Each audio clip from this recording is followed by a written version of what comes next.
Right, let's make a start. Good to see you all, and welcome to our meeting this evening of the Policy and Performance Scrutiny Panel. You all know me, I'm Councillor Richard Gomer, and obviously I'm chairing again. Just a reminder that this meeting will be video recorded and will be uploaded to YouTube. So we have apologies from Councillor Broomfield and Councillor Baker, and I know that Councillor Beer and Councillor Clifford are here. Item 2 is declarations of interest. Do any members have declarations of interest that they wish to make now? No, obviously if any occur to you during the meeting, let us know then. We'll move on to the minutes from way back in March. Could I have a proposer and a seconder that I sign those minutes as a true record? Councillor Asman, Councillor Spencer, all those in favour? I appreciate we have some membership changes, as you may wish to abstain, but it looks like those are carried. Were there any comments on those? No, doesn't look like it. Super, there is no public participation on items not on the agenda. So my chair's report will be quite brief, just to welcome you back to another year of scrutiny. It seems like we would have started a while ago, except events overtook us. So welcome back, and I'll welcome Councillor Pretty to the panel. It's good to see you. And that's all I had to report, I think. Item 6 is update from task and finish groups, but I don't think we currently have any going. I don't know whether the housing tenancy policy it will be reformed or not. Probably soon. Or leaving. There were ongoing. There were 3 ongoing things. Sorry, I forgot the name of them. Yeah, that will be one to find out. Yeah. Do you know where we got to? Yeah, because I guess we haven't got all of the HRA policies in place yet. Still, yeah.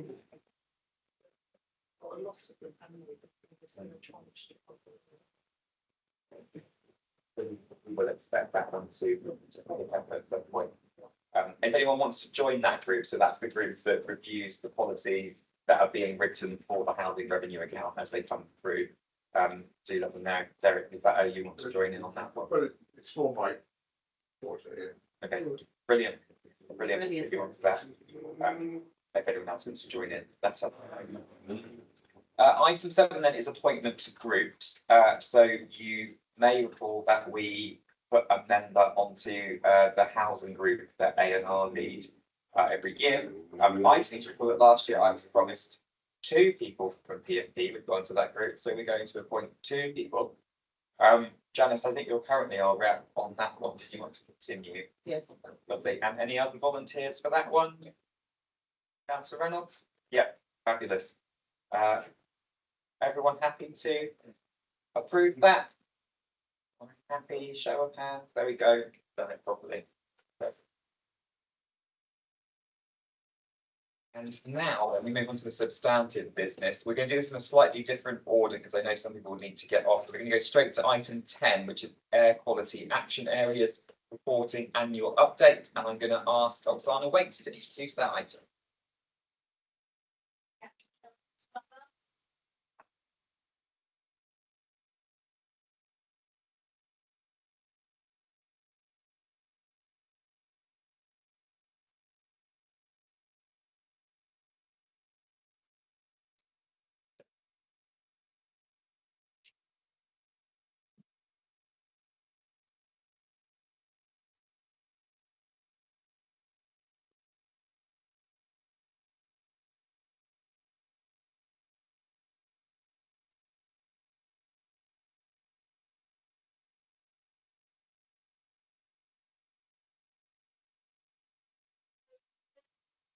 Air quality report, which covers 5 to 6 years trends, and just share the data for your opinion, that was scrutiny as well.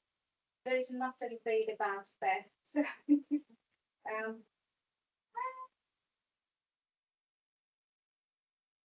so I will be covering all air quality management areas within Eastleigh. I will introduce you towards standards objectives. We are comparing our results with the set complete by DEFRA. I will talk a little bit about the quality action plan, what we are doing within the council, and I will introduce you why I'm here and what I would like you to hear. So first of all, we're working under the local air quality management area, which is set to look into the pollutant levels. And we usually look into the nitrogen dioxide, particularly smarter, with the diameter of 10 micrograms and 2.5. And we are required by law to review it annually, assess and report it to DEFRA, and publish the result to the general public on our website, which we regularly do. At the moment, we have submitted our 2024 report, which covers 2023 data, and that data will be included to my presentation. When the incidents are identified, we have to declare a quality management area and within 12 months to produce a quality action plan, what we need to do, if we need to do anything, to reduce those levels in the advanced limits and produce an action plan.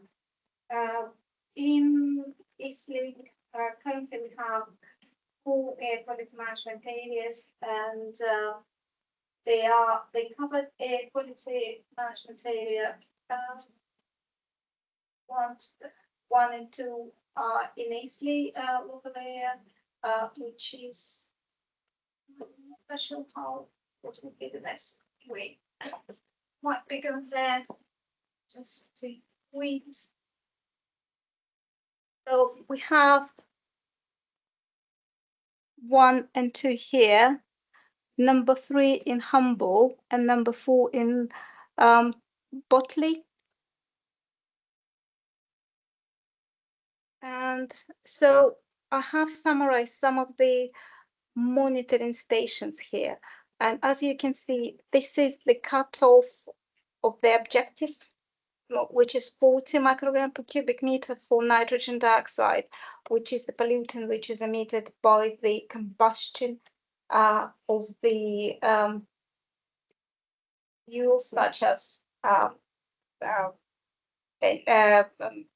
benzene or diesel or any other combustible materials. So as you can see, this is the representation of the last 6 years, and this monitoring station and the Oak Hill and Province Hill, which are in Humble, they are kind of approaching the limit with 40 in the last 3 years. That's kind of a dangerous point. So it's an indication that the air quality is not as recommended by the objectives set by the government. This is the slide which represents trends within our air quality management areas 1 and 2, which is in Eastleigh, which are in Eastleigh, and both of them show the declining trend. So we are getting better in terms of our concentrations within those areas, and similar happening with the other 2, which is in Humble and BHH and Basildon, which is Basildon, Humble and Hunt, and the AQMA 4, which is around Botley. So when the exceedances have been identified, we have set air quality measures which have been described and published in our air quality action plan, and they have been split between the areas between the local areas, and the purpose is through what actions we are going to deliver them, which is environmental, health and social policy, transport, housing, and economy and generation. Since the last air quality management plan has been produced for 2020-2025 and coming to renewal next year, and some of the measures set in that action plan have already been complete, and some of them are in the implementation, and some of them are in the planning stages. One of the successful measures would be about the low emission transport, and we have in Eastleigh, we have installed 8 electric vehicle charging points, and this is where they are installed already, and I'm aware that they are quite successful and people are using them to charge their electric vehicles. Also, we are promoting travel alternatives, and we have several projects including Sustrans. Sustrans is a project which is raising awareness about air quality across primary and secondary schools within the borough, promoting active travel and general knowledge, how it's formed, why, and trying to encourage people to swap traveling modes, more walking, cycling, rather than taking cars to bring children to school, for example. The other public information is through the project called My Burning, where we inform the general public about the causation of burning solid fuels in the burners at home or in other places. And we're generally trying to promote vehicle efficiency. We have completed the taxi regeneration project, but that's one of the examples how we are trying to address this issue.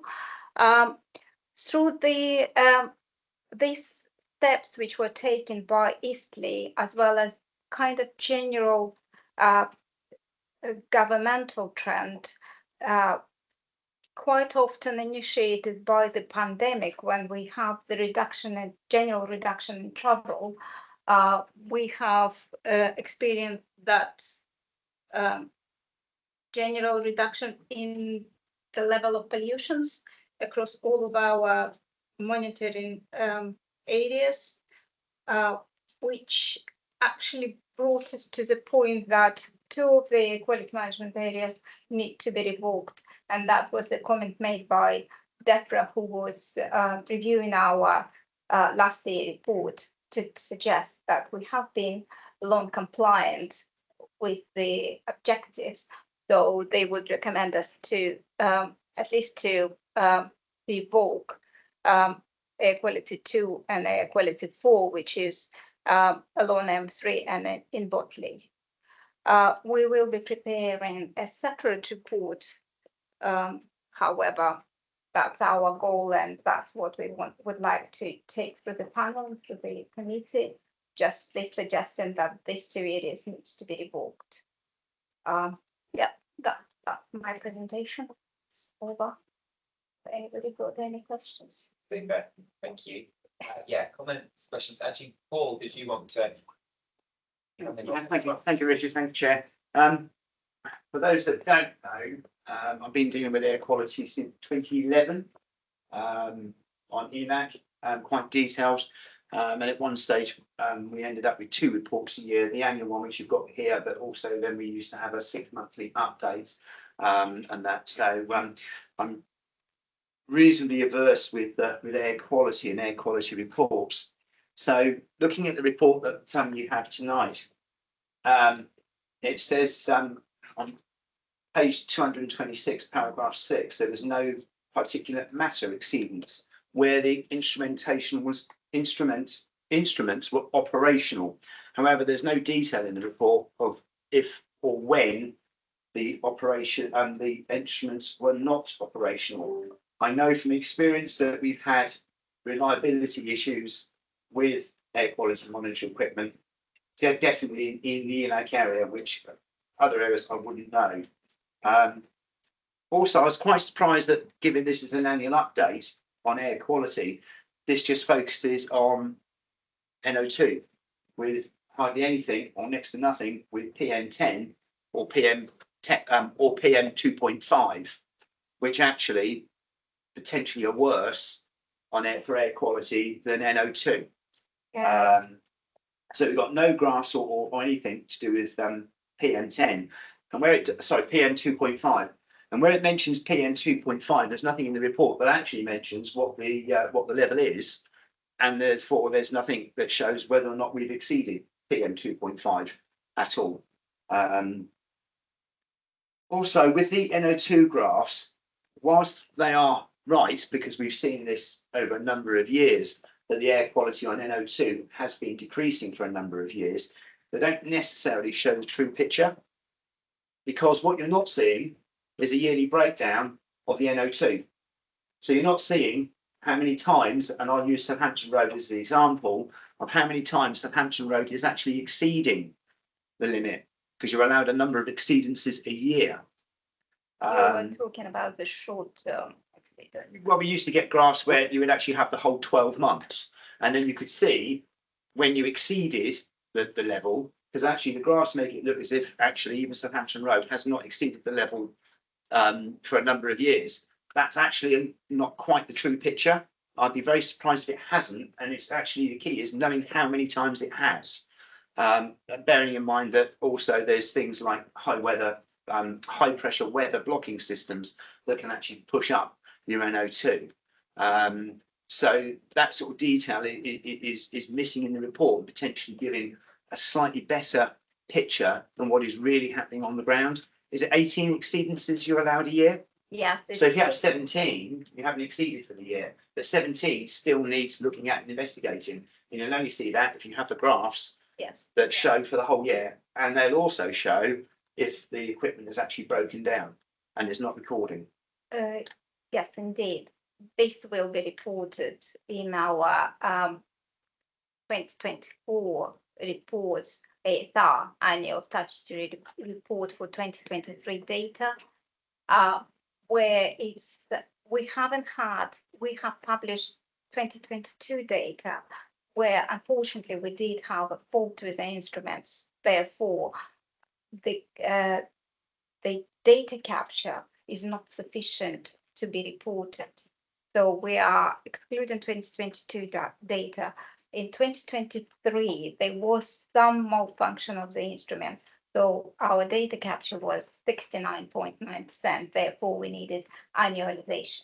There are two objectives for both nitrogen dioxide and PM 2.5, which is the for nitrogen dioxide, we have what is called long-term average, annual 12 months average, and we have short-term, which is 1 hour, which is 200 microgram per cubic meter.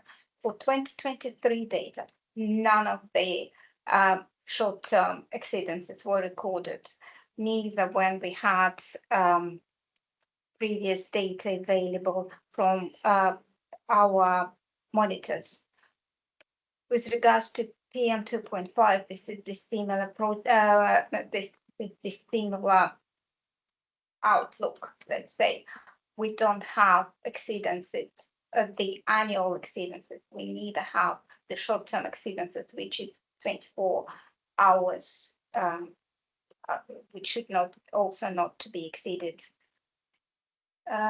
35 times a year, which is 50 microgram per cubic meter. So for PM 2.5, we have 40 long-term, 50 short-term, as the same as. But all this should be in the report if this is a yearly update on air quality. Yes. Given the fact that when we've had yearly reports at ELAC before, all this information has actually been there. And that's one of the reasons why I've come along tonight because I've been used to yearly reports and 6-monthly reports on air quality. And I've looked at this one and thought, where's the actual information? Where's the data? There's little on PM 2.5, little on PM 10, and actually, even on the NO2, it's giving, I wouldn't say a misleading representation, because actually I know that the graphs have been coming down steadily, but it's not giving the true picture. The information is not there.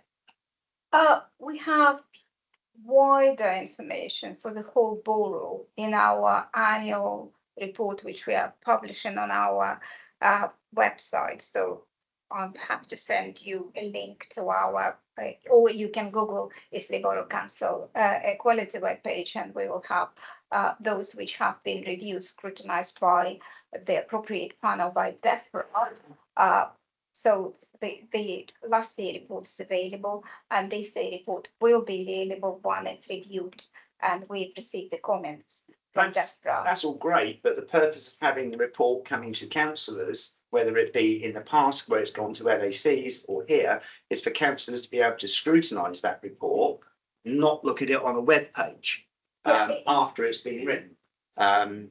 So there is a technical technicality here, because we cannot take the value, for example, if we are talking about the whole borough and we are using the indicative monitoring by the diffusion tubes, they need to be bias adjusted.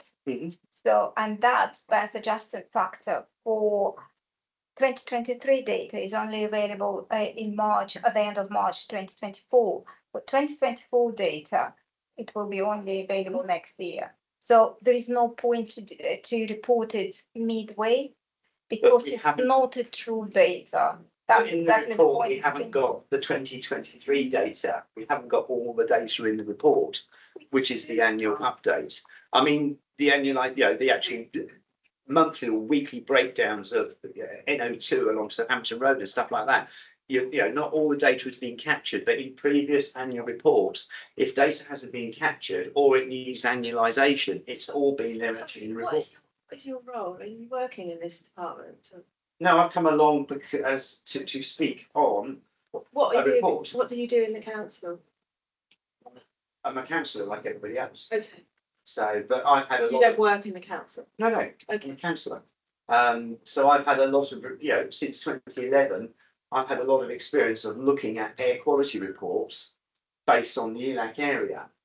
And this doesn't look to me. It's not to your approval. It doesn't look to me as if all the information on air quality is actually in this annual report. Hence the questions that I raised. And the points I raised. I was on the air quality. Okay, thank you, Paul. So, is there anything else you wanted to come back on that? I only wanted to mention about the difference between PM10 and nitrogen dioxide. As a council, we have powers to control nitrogen dioxide. In terms of I was speaking to you and Councillor Reynolds in September at the ELAC meeting, saying the difference between particulates PM 2.5 and nitrogen dioxide. Nitrogen dioxide, the sources we can't control. PM 2.5 we can't control because they can be coming from everywhere. They're very mobile. They got a transboundary effect, and whatever PM 2.5 you inhale at the moment can be coming from London, from Manchester, from the continent. It can be coming from the city over there, but we cannot control it. Therefore, by law, we are not required. We have powers to report what we captured to DEFRA and general public, but we can't really control them.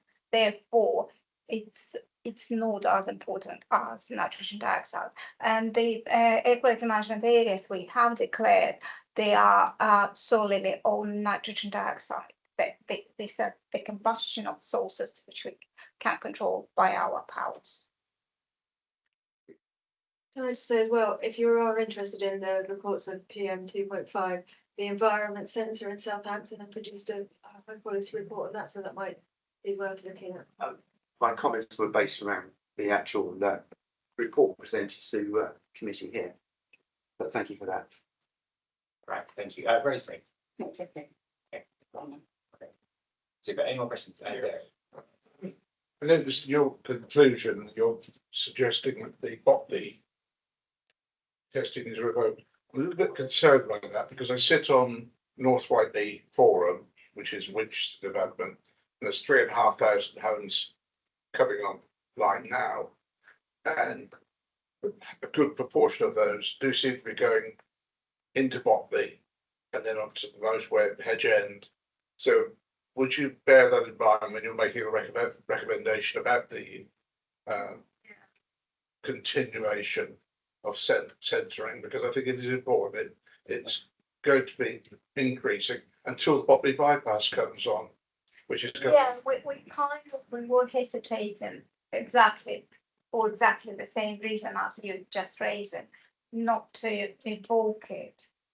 I am just almost staring and consulting with you whether you would be happy to evoke it, because the numbers, if you have a look at the report, are quite low for Botley. But I understand the Botley bypass, I understand the large developments in the area. Every time a new development comes in, we are required, the developer required to submit an air quality assessment. And very often they're not looking at it cumulatively. They're looking into a separate assessment, and they're saying this particular development of 100 homes is not going to significantly impact air quality. Therefore, the impact is negligible, and you have to allow us to build it, and we have to bypass your comment about air quality. On one hand, I always hesitate, and I don't like it when they're looking into it in isolation without considering the larger developments nearby, and I'm making my comments accordingly. However, as you've just seen, the numbers are going down, and that's difficult to overcome when the kind of higher up authority says, you know, your numbers are low, you might consider revoking it. But I'm not prepared to take it as my own decision. That's why I'm sharing it and asking the committee about your opinions. It's just the sitting on the forum, Winchester and the developers made assumptions that a lot of people are going to go to motorway at junction 9, but one can see the increase in traffic building up again as the houses are coming to completion. Yeah. They're only about a quarter of the way through, but I don't know whether Winchester have given you all the information about the potential traffic flow. I think we ought to be aware of that because it has been a problem in Botley for many years. Yeah. And I'm happy to take your comment into consideration and put it into the report and say we are not ready to walk. We want to wait until completion. Yeah. What does it actually mean to revoke? Revoke means that at the moment we have these 4 areas that I showed on the map. Yeah. And when we have air quality management areas, every development which comes into any developer or any development which say we want to build few houses here and there, if we have the air quality management areas, they need to be really, really careful about it because they know that this area is already in kind of showing that it's not a healthy area. So in this area, the residents' health, if we exceed certain levels, the residents are not going to be happy, and it can affect their health, and it's kind of a roller coaster effect. So is it that these 4 areas have been chosen because they're already quite high level? Yes, we are monitoring. If you have a look at the map at the front, you can see where we monitor. Initially, when we were designing the monitoring program, It's not anywhere you go and put your diffusion tubes to monitor the area. It was based on the local knowledge where it's likely to increase. So we were continuously monitoring the quality of air in specific areas. Because if you stick your monitoring device in the middle of the field, there is no point because there are no receptors. If you put it next to the receptor, but without any traffic or source of pollution, there is no point. You always have to have source, pathway, receptor approach. If you're missing any of these links, there is no point of monitoring it.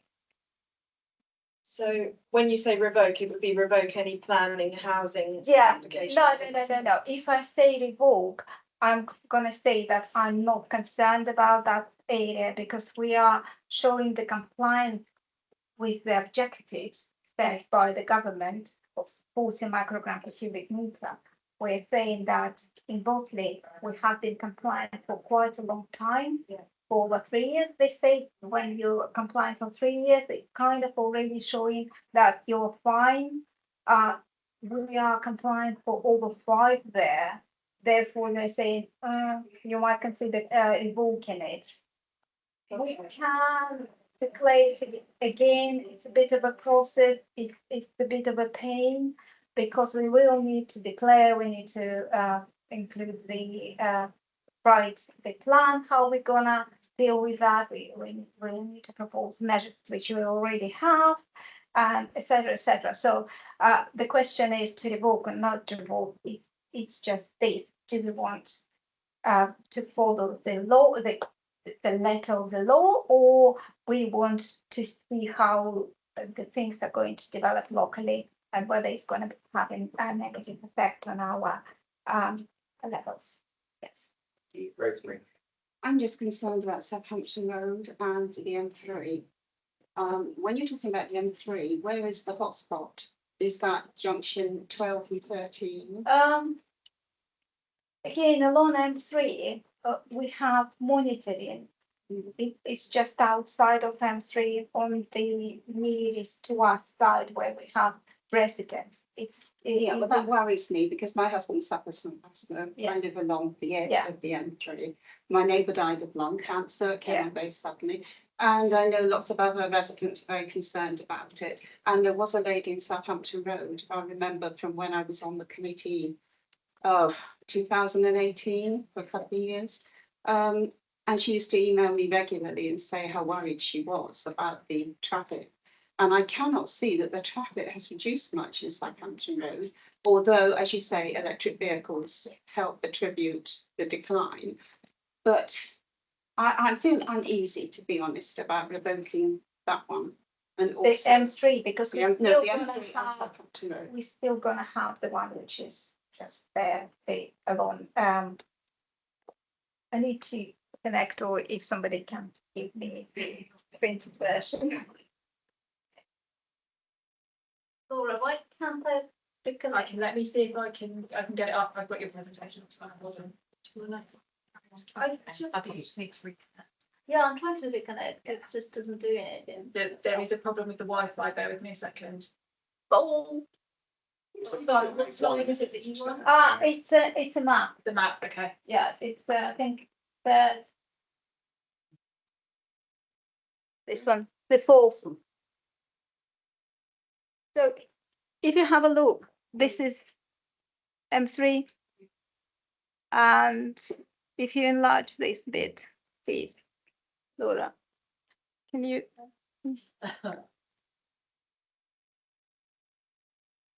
So this one is Southampton Road is here. We are not proposing to revoke it. No, this one is M3. This one, what we've been suggested to revoke. Yeah, I'm surprised at that, to be honest. I mean, if you think that it's improved to that extent, but it worries me a bit that that's being revoked, I must admit. It's not been revoked yet. That's the point of this. I feel the traffic's increasing all the time on the M3. Yeah.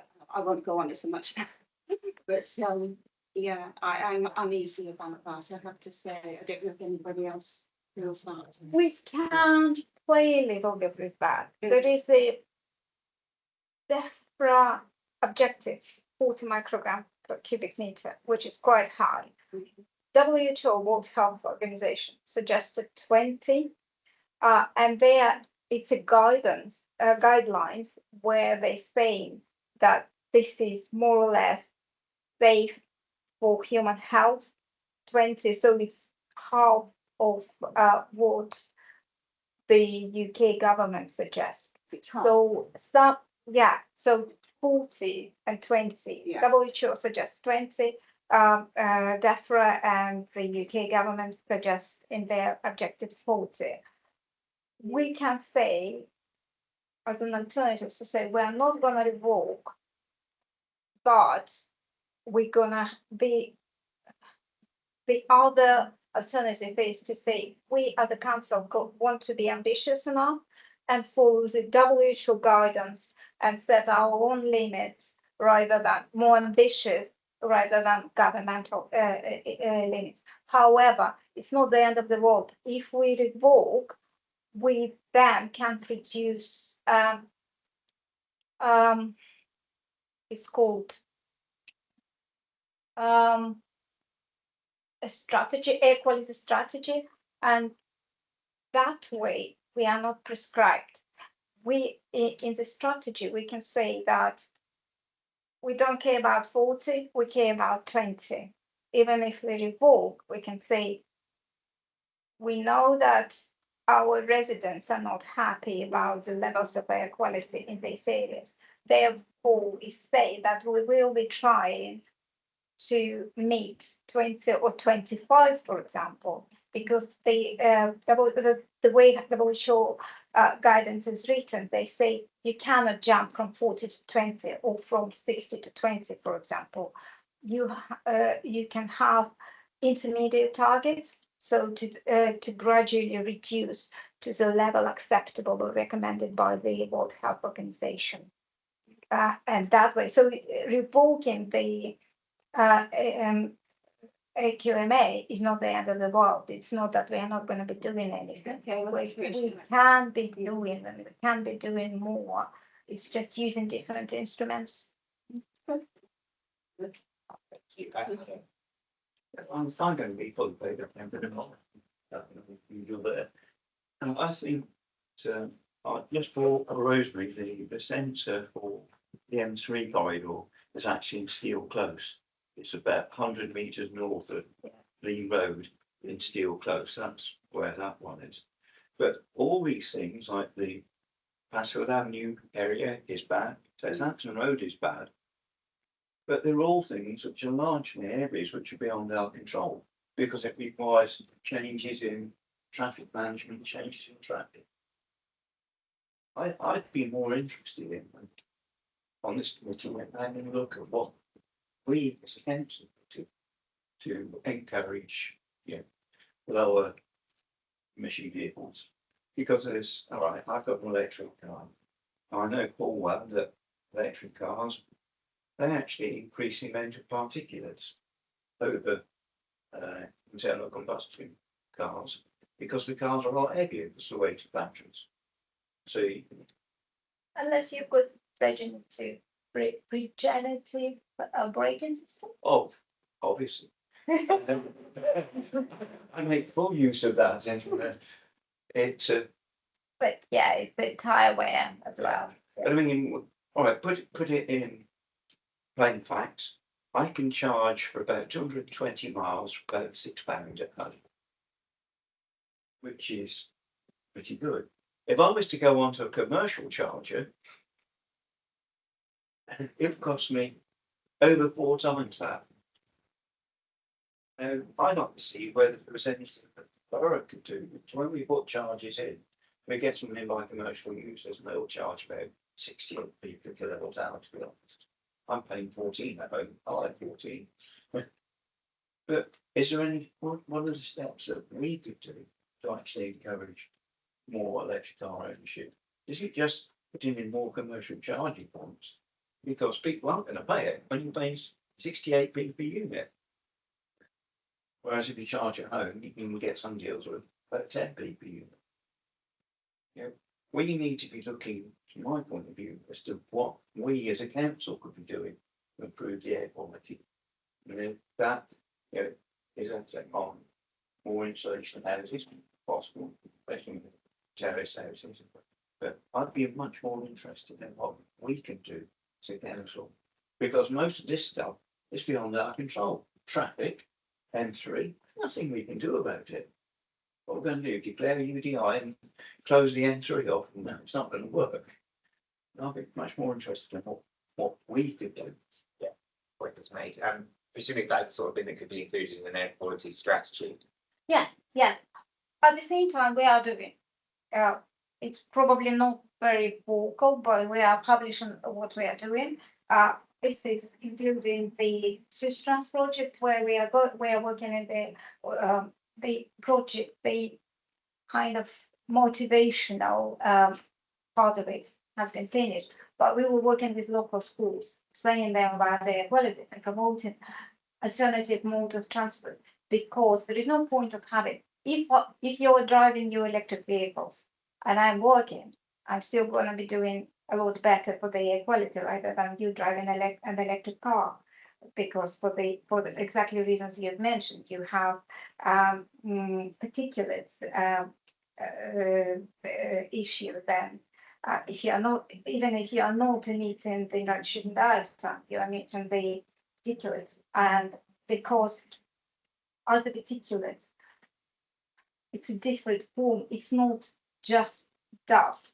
With the driving an electric vehicle, because it's heavy, you have a tire wear, which is rubber, and then it also includes the metal particulates, which are especially dangerous for health, especially dangerous for the pregnant women health, and this is the worst type of PM 2.5. So we are doing it, and we would like to be doing more about it to raise awareness what it is.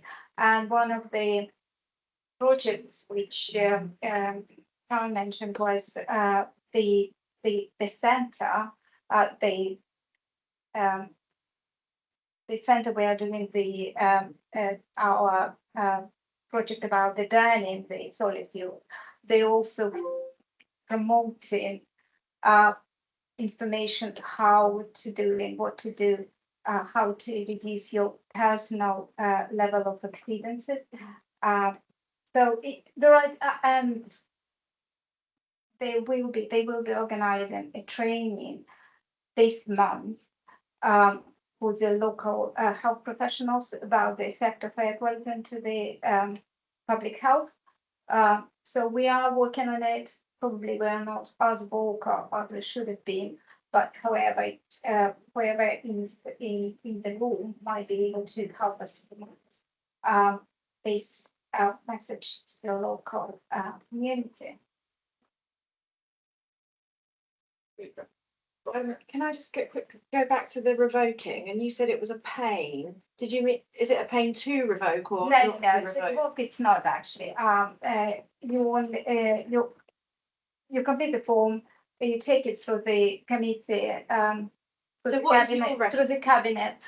What do you Only if after we have completed the bypass and the levels will go up, we will need to declare the air quality management area again. That's the pain. That's what I call the pain. Okay. The walking it's dead easy. So do you That's think we what should everyone wants us to do, but I'm a little bit reluctant to do that. What's the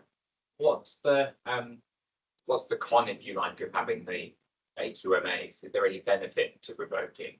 Yeah, because every developer needs to take special attention to these areas, though we are not exceeding it. And when they're doing the quality assessment, they say in isolation, this project is not going to harm you.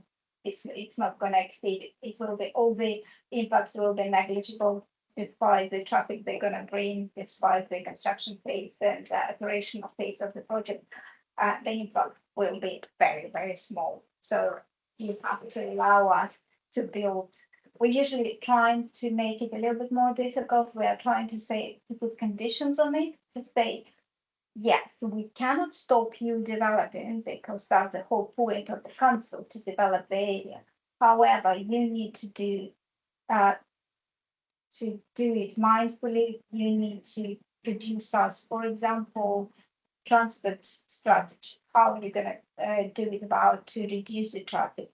How are you going to reduce how your operations, for example, construction phase, will be arranged in a way where people will be less affected, where it's going to be less dust produced, where it's going to be less movement, where if you're taking trips in and out of the site, so there will be some wheel washers, for example, and fix things like that. One-way traffic system, so the dirt is not taken out on the road. So we would have complaints like we already have in certain areas. So we are trying to not to stop the development, but try to organize the development with the least impact. Yeah, so actually these AQMAs are a useful hook for doing things that we want to do anyway, like getting sustainable transport. Because they go onto our website and they say, okay, you have air quality. And if you have an air quality, they will definitely make the air quality impact assessment. So, okay. But in the strategy, we can always prescribe it anyway. So they will need to go to look through our strategy and say, this is the framework, this is the limitations the council is putting on any developer. Yeah, okay. So we presumably develop a strategy before we got rid of any AQMAs. Presumably, yeah. Okay, so actually, I think I'd feel more comfortable if we got a strategy and then reviewed AQMAs than dropped any and then got a strategy. So we can do that. Okay. And then another question. This does play to some of the other questions that have been asked. What's the process for identifying new AQMAs? Do we just rely on someone having a flash of insight that there might be too much pollution and going to check, or is there a? No, we don't. It's a very, very prescriptive process. We have it's called Technical Guidance 2022, updated 2022 by DEFRA. It's a very lengthy document which says how you identify your air quality management areas. You cannot just stick a monitoring device anywhere. You need to identify a place where you might have accidents. For example, here, I would call it a small canyon where we have tall buildings in the road where the air sits. That's where we might have an issue. So the air quality, the air is not circulating properly, so it sits there, and every time you pass by, you inhale it. And if we stick a device there, it will most likely to show you that there is an issue. If you stick it in the middle of the field, it's a very good circulation of the air, and it's very unlikely you're going to pick up any accidents. So, and also you need, in addition to the canyon where you're more likely to have this kind of accidents, you need to have receptors. You need to have people living nearby, and it's also dependent. So in here we have traffic, and the traffic, they're burning obviously diesel or other fuel, and they are emitting nitrogen dioxide. However, our receptors are probably over there about 70 meters away. So there is no point to measure it in the middle of the road and say it's awful if there is no reception. Further you go from the road, less effect you will be having. Yes. So anything beyond 50 meters, the road is not considered to be the source of pollution. It can be coming from anywhere. So when I'm reporting, and when I've reported from the last year, when I'm looking at the 2022 results, we have our diffusion tubes. If we go around Southampton Road, we will be having diffusion tubes there, but they are by the road or the curbside, it's called. But we need to adjust it to the nearest receptor to the house, which is nearby. And when you adjust it by the distance, the levels are dropping. Therefore, we kind of compliant. Okay, that's reasonable. So, but that process of looking for where we might want to put a new AQMA, is that done on a regular schedule? Yes. So we kind of identified it. It's been where we already have all of those tubes. It's been a local knowledge. It's been a lot of consultation and communication where we know roughly where we have basic traffic, people, kind of unfortunate environmental conditions in terms of the the restricted airflow. So yeah, we know, and if we have an indication that the levels are going up, we will say, yeah, this is the problem. Okay. And for example, if we have annual above 60, we don't have it, not at all. We have less than 40. But the guidance says if it's 60, then we might have exceedance by the short term. So the short term is an hour. It might be people who are just walking by will be affected on the short term basis. Okay. And how often does someone have to sit down and say, well, where might we now have a problem to look into? We are changing diffusion tubes are. But where we don't have diffusion tubes, we don't have them everywhere in the borough, do we? As I said, we have identified previously the area which would be mostly impacted. Yeah. So we have continuous monitoring there.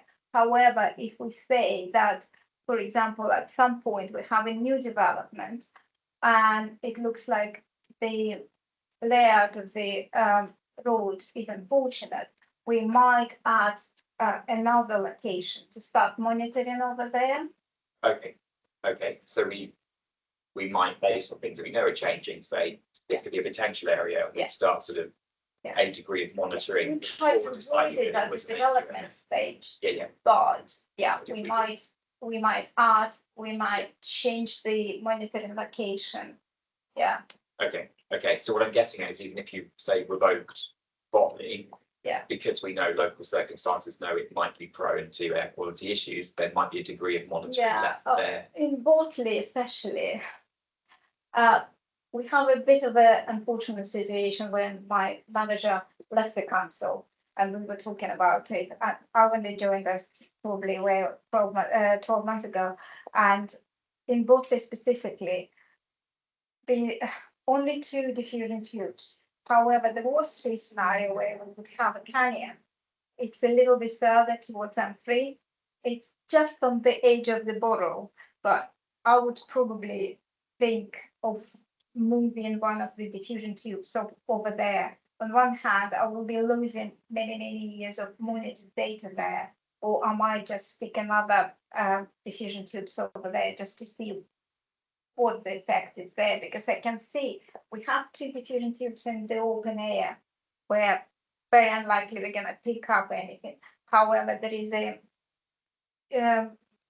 Councillor probably knows it's when they go up towards M3, it's more narrow there, so and quite high rising fences, I think, and buildings.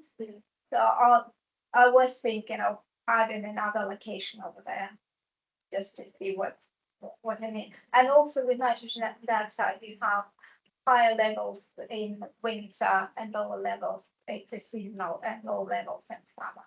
Yeah. Okay, good. And then my only other question was, looking at the data for AQMA 1, it looked to me like Chestnut Avenue might be getting worse, but it was pretty only 1. It's still well below 40. It's not a concern. We will continue looking at it, but If it's in their twenties, like early twenties, it's very unlikely we're gonna get anything out of that. Okay, all right, any more on this one?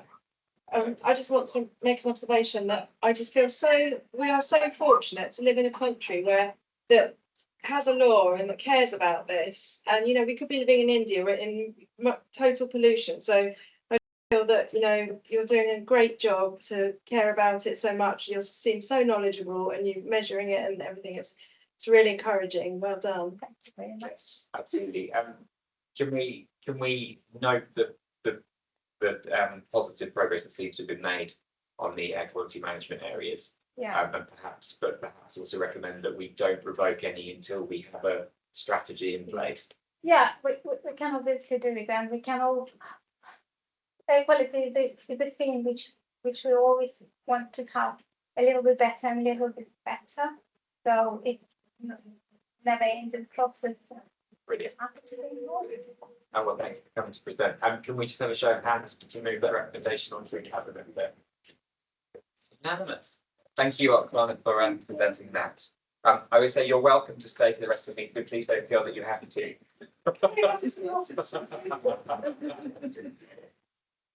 Super. We're going to go on to removal of the glass spring banks across the borough. There's a family twister, isn't there? I'm going to ask Paul to introduce that one. Thank you, Chair. All right, I'm not going to read the report. I'm just going to give you a bit of a update and sort of try and give you some context. So we have 28 locations across the borough where we've got glass springs. The environment, bit of context here. So the Environment Act of 2021 requires a set of national reuse recycling for us. So 55% is what we're targeted for 2025. That's a challenge. 65% by 2035. So we need to think about those things because we will be required at some point over the next few years to achieve those targets. Households in the borough have been able to recycle their glass bottles and jars in a council provided box or a communal container or from the care side or the communal bin store since 2006. And we were the first in Hampshire. Collections of glass were traditionally on a 4-weekly collection cycle up until March 2021, when we introduced changes to the waste and recycling collections. So that enabled all households to recycle their glass every 2 weeks, usually at the same time that they are able to recycle their dry recycling, so what's in the green bin, really. So that should have made it easier for people to change, if you like, and recycle using the glass boxes. When we did introduce those fortnightly glass collections in 2021, we decided at the time to leave the glass spring sites in place. And that was really to enable residents to transition to move away from the bin sites to getting collected at their front door. And some people, we have had a number of people who switched. But now, where we're getting to now is, so the issues of the glass spring sites is, we're very aware that there's a number of businesses that use them. So in effect, we are disposing of commercial glass waste and we're collecting that commercial glass waste free of charge. So clearly that's not good for us from a cost point of view. There is fly tipping at the sites. Traditionally, we often get fly tipping at the sites. Litter, there's a lot of litter on some of them. We have included some photographs, I think, in the report for people. And vandalism, you get a lot of stuff there. The bins are broken, damaged, and everything else. So all of those are issues for us. Contamination of the site is also a problem because people often throw all sorts of rubbish in the glass bank, in the glass bins. That means we effectively can't recycle that glass. We have to then dispose of that as general waste because once it's contaminated, it's contaminated. So again, that's a cost to us and a problem. And obviously, the discarded litter and refuse and all of those things just makes the site look neglected, and we do have some issues on particular sites, and that can often cause further problems. So the benefits of removing the sites is it will mean this year we don't have to require as much growth into the waste and recycling service And that would be around about £21,000 this year, which will save us that money. It will decrease the level of resource needed to manage fly tipping and vandalism and contamination of green sites. And it actually, from an environmental point of view, it will actually reduce our vehicle mileage by 4,600 miles, which is actually a carbon saving of about 15.7 tonnes. So it is positive in that sense as well. I would highlight the fact that there's no statutory requirement for us to provide green sites or green banks. So therefore, we now consider it's time to implement green service and actually promote more about the fact that people can recycle the care of site. Super. Thank you for questions and comments on this one. Very special.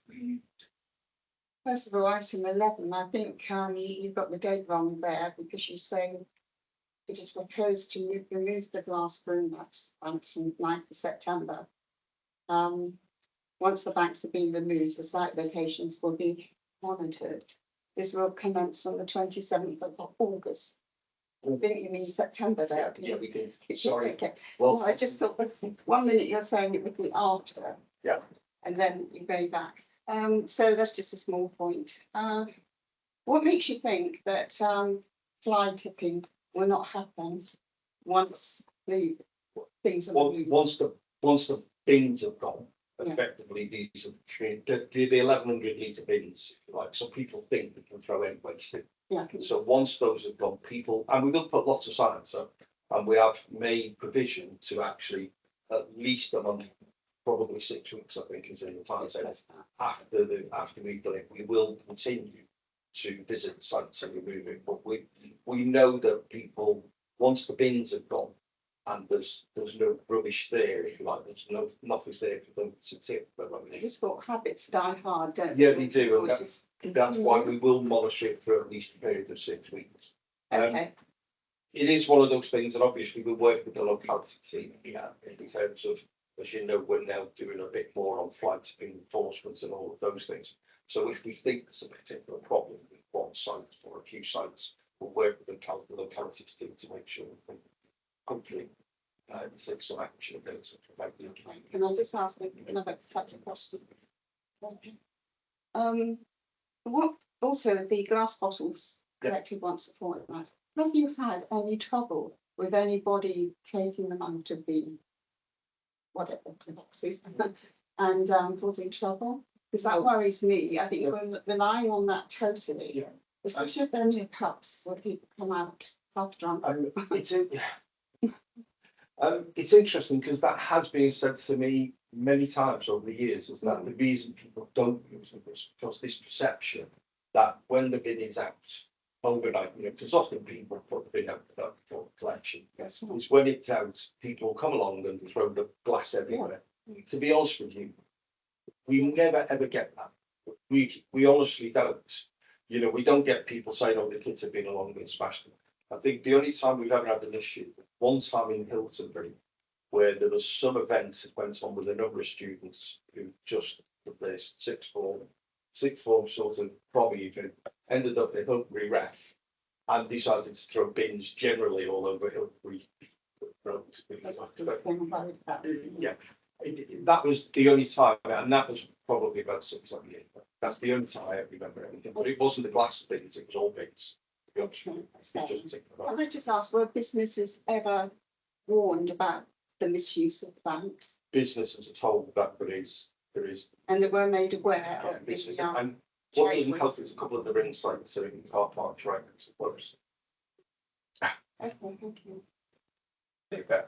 I have a question. Our domestic waste policy doesn't guarantee glass facilities in flats. It gives an indication that we'll try, but it's subject to a slightly severe policy. Do you know how many flats or other properties don't have glass recycling? At the moment, I do. I'll just be very simple. At the moment, I'm led to believe that there's just include that to go in this.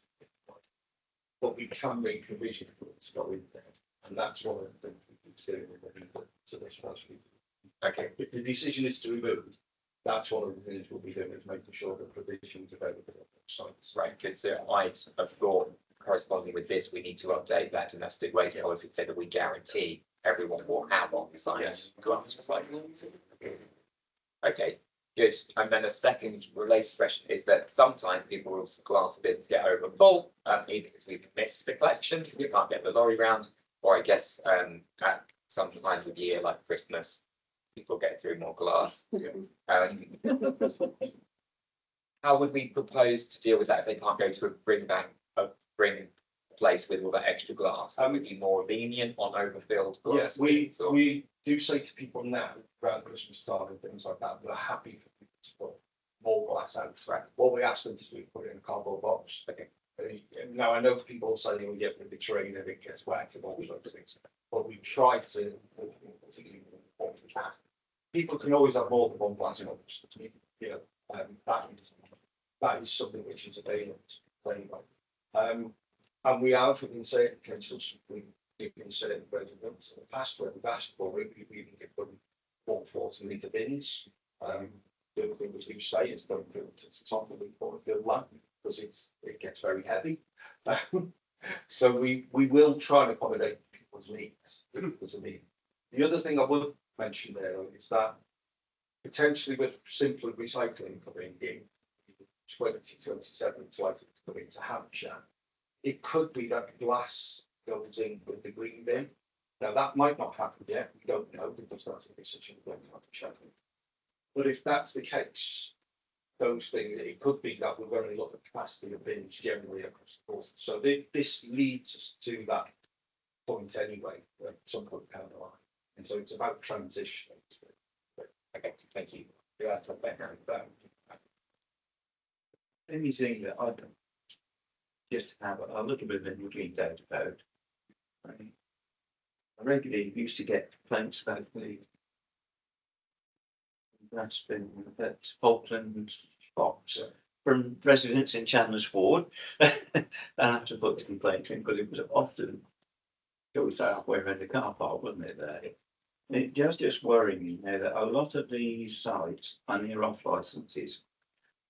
And we all know the tendency of certain parts of the populace to go on an off licence and then when they've had the drinks, just chuck the bottles away. And they ain't going to take them home and put them in their bins at home because some of them are probably a bit underage. You wouldn't want the bearer to know. If I'm being totally honest. And it does just worry me that we might get an increase in glass throw rate. So I think the monitoring would have to be an essential part of the process. Yeah. Can I just say that Falkland, because we're well aware of that. And actually there are two businesses that are currently using that site. And I was aware of those in line with the BBC. Because the real problem there is the fact that the businesses is the problem with that particular location. What are the disadvantages of removing the ring?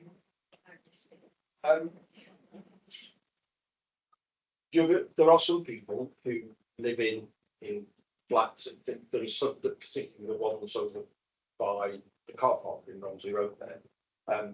Some of those residents who live in flats in the town centre do actually use those sites.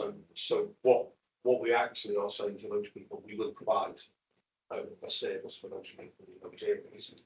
The biggest disadvantage is trying to engage with some people because it's a habit. People think, oh well, I'll put it in the carrier bag and on my way out, I'll put it in the bring bag if you like. So it is about trying to educate people. And that is what service will you provide for the flats then?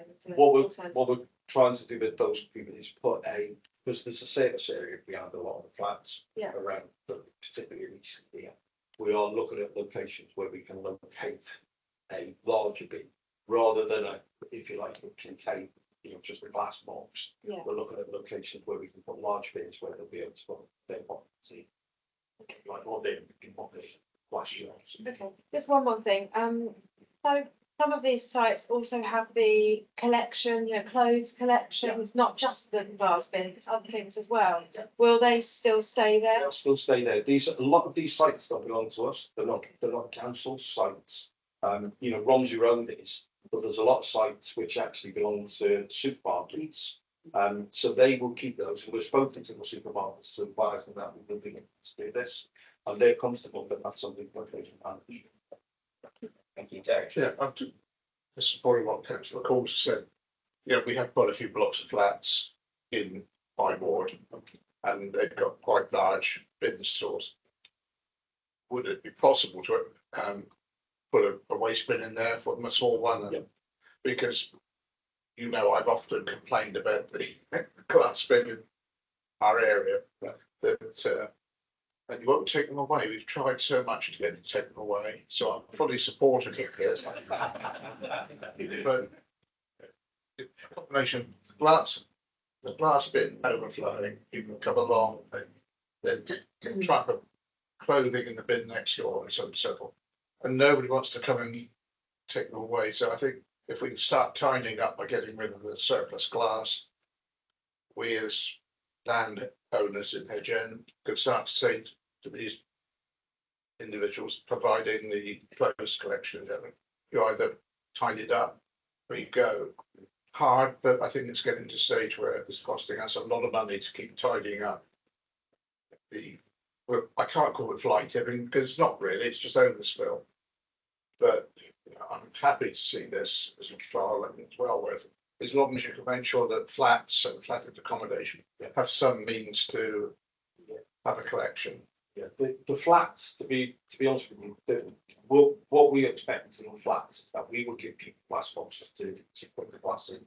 We need that property.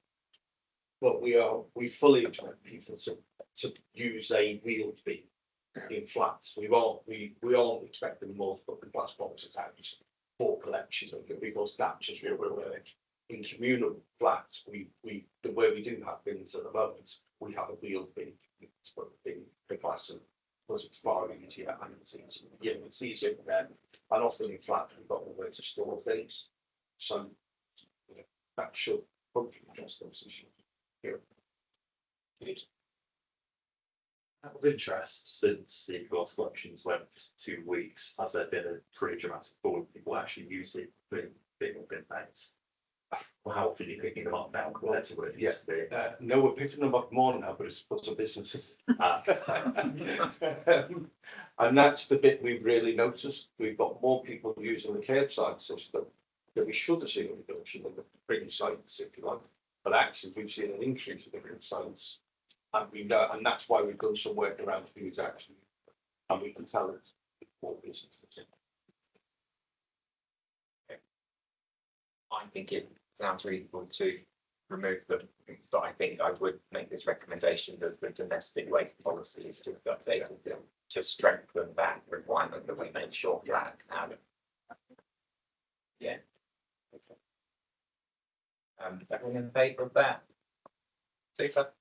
Thank you, good. Thank you, Paul. Right, we will move on. We'll see.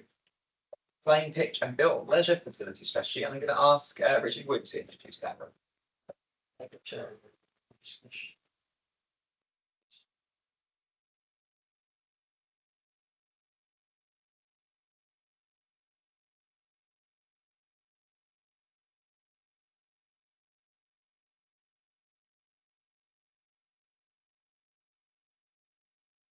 Thank you.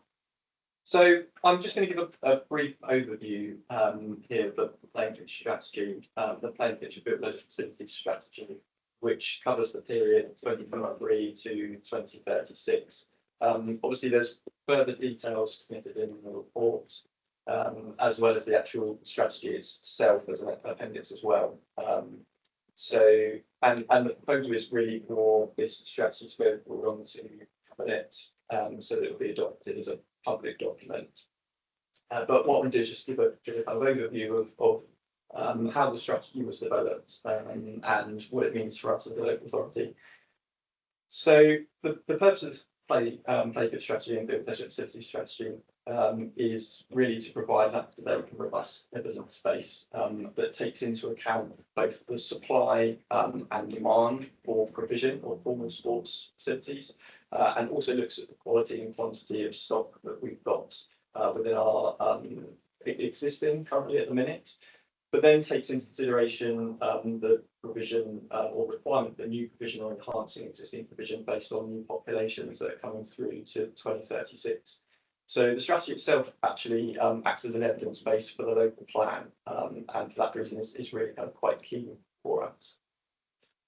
The previous iteration, so we have had previous iterations of the strategy, was formally back in 2014, and then was more latterly updated in 2017.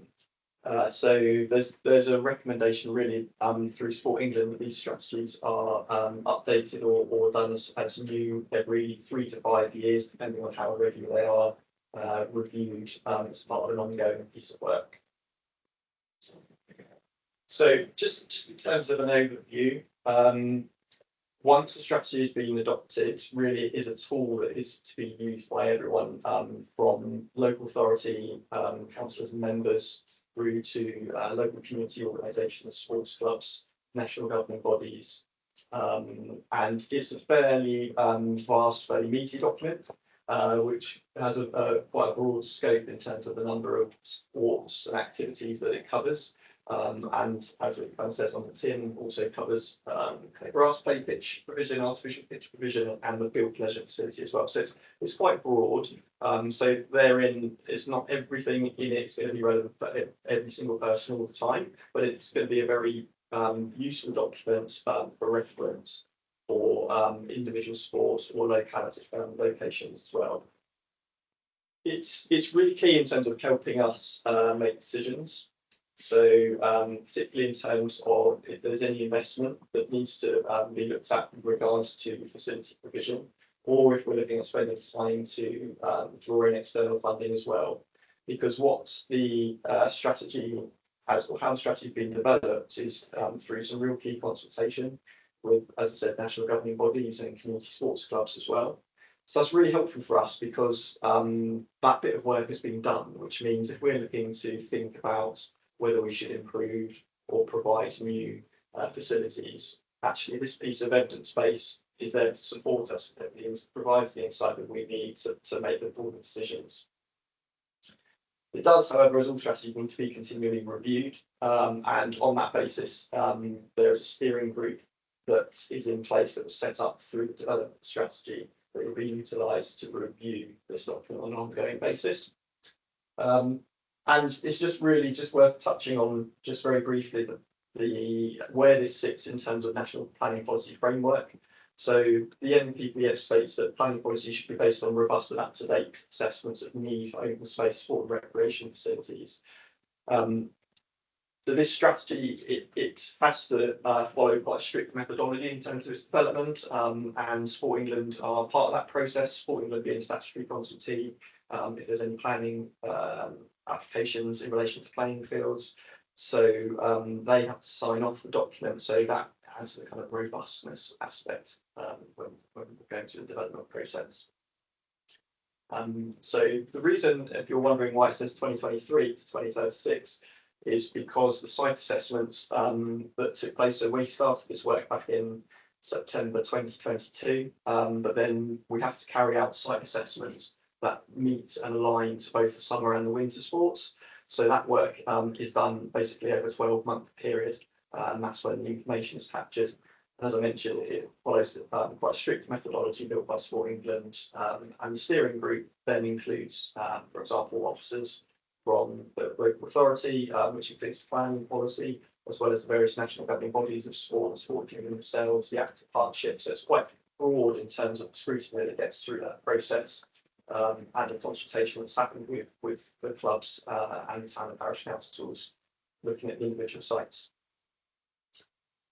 As I mentioned, there's broad scope in terms of the sport physical activity facilities that are included, both built leisure and play pitch.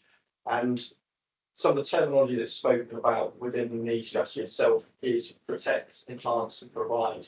So one of the key things that you'll see if you've had an opportunity to look at strategy is the absolute bare minimum that we're looking for in terms of outcomes here is to protect the existing provision that we've got to support our communities and the current population. And then there will be certain aspects within the action plan, which is included, which will either look at enhancing the existing provision that we've got, if that's a possibility. So if, for example, the provision has been identified as a poor or standard quality, actually we could enhance the quality to get a better experience and better use of that facility. Or there might be a requirement to provide new, depending on particular demand or population growth in that area. The strategy is also really helpful in terms of it provides a oversight list of all our current stock and then the assessment of the quality of that stock as well. So and that's broken down into each local area, so we can have a look and see at all the different play pitches that we've got in a particular area. Certainly from an engagement partnership working point of view with national governing bodies and clubs, that is really helpful for us to help enable and initiate new activity in particular areas. Very brief high-level overview of some of the outcomes. So you'll see that there is an action plan which is built into the strategy. And within that action plan, it is, as I said, broken down into the local areas. There are also a number of appendices within the strategy which focus on individual pitch sports, as well as the different elements of the built leisure facility. So it's quite good in terms of the way in which the methodology is set out and is presented as a bit of a go-to document for particular sports or particular areas. So just very high level overview, some of the things that are coming through related to particular sports, for example, with cricket, is for us to look at how we can better satisfy demand with improvements to our pavilions and changing rooms. There's a recognition that there's a big growth in the women and girls game in cricket and with junior cricket as well. And some of our stock is a little bit ageing, so that's recognised. Although the current provision actually in terms of pitches is good, particularly with new facilities coming online, for example, at Lapstone, which is great. But there's a couple of mentions in there around how we support not just the match play, but the training needs. There is a good theme throughout, which includes football matches since the last iteration of the strategy in 2017, where there's been a decent, significant positive growth in terms of in terms of the youth provision of women and girls sport. Football. Apart from hospital. No problem. So that increase in demand in particular age groups impacts on the proposals or requirements for particular types of facilities going forward, and puts pressure on existing facilities when we're looking at youth populations coming into 2036. So football is an example where actually there's a requirement for some additional artificial pitch provision, which enables us to maximise use for training and match play, as well as the opportunity to improve the quality of grass pitches that we've got across the borough in different areas.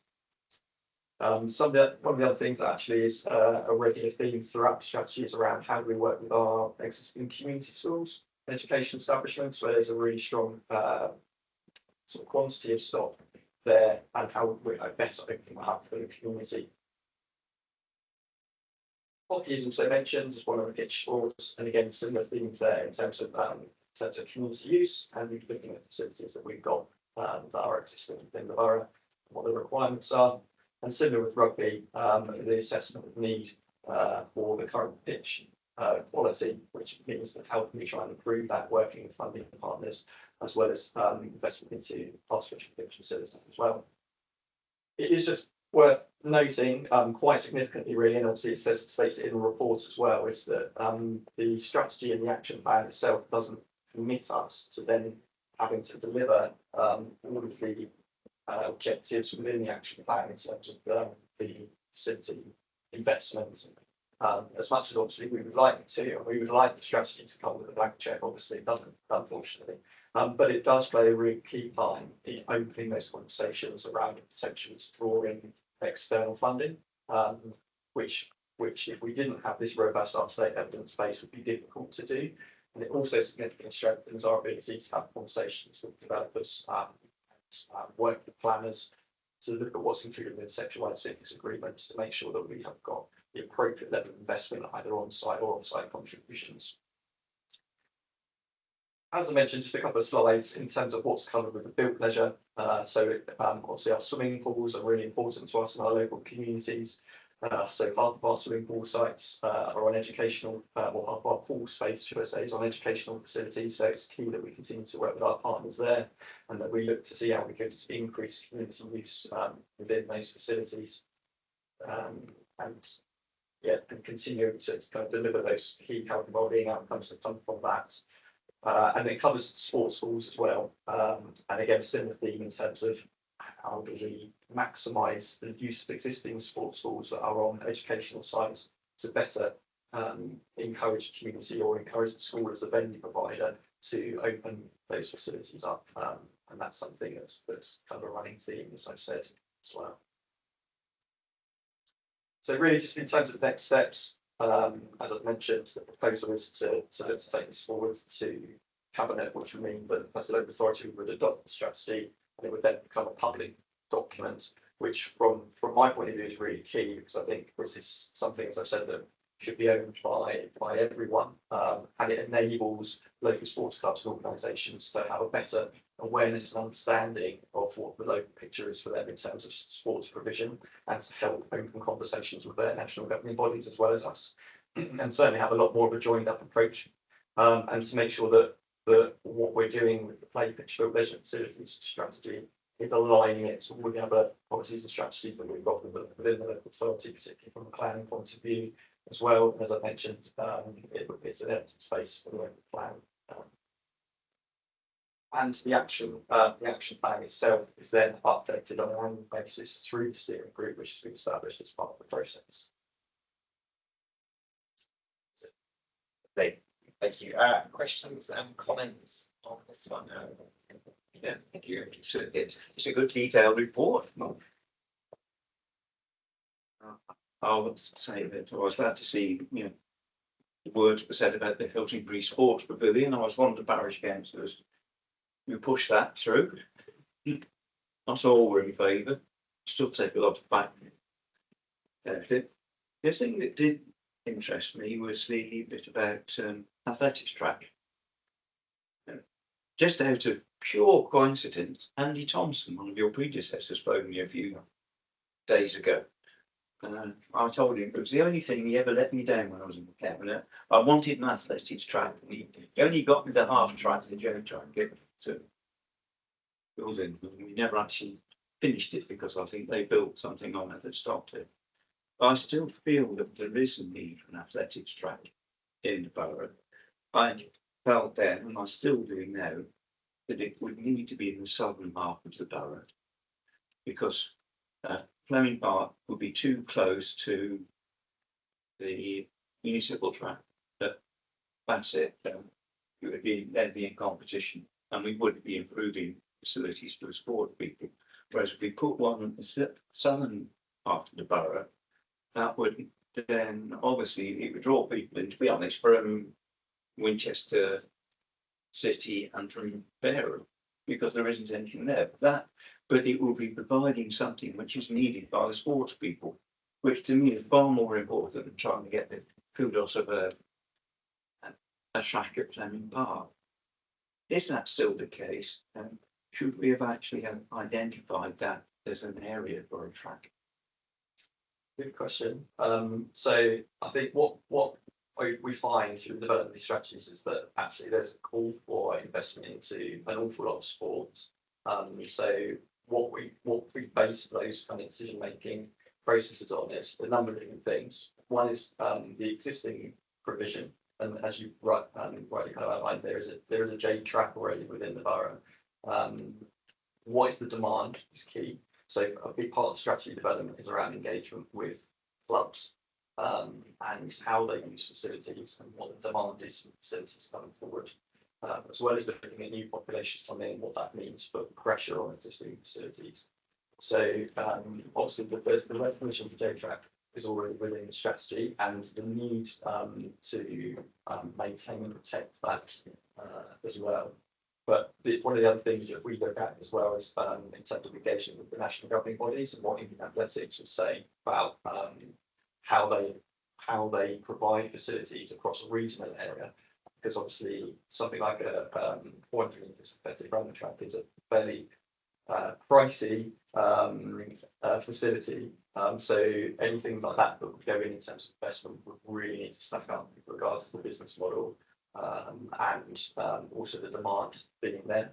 So that exercise would be looked at with the national governing body in terms of the facility Southampton, 400 metre, Winchester 400 metre, Portsmouth 400 metre tracks. And then is there actually a requirement for anything in this area, or do clubs travel to those other areas and that satisfies the need?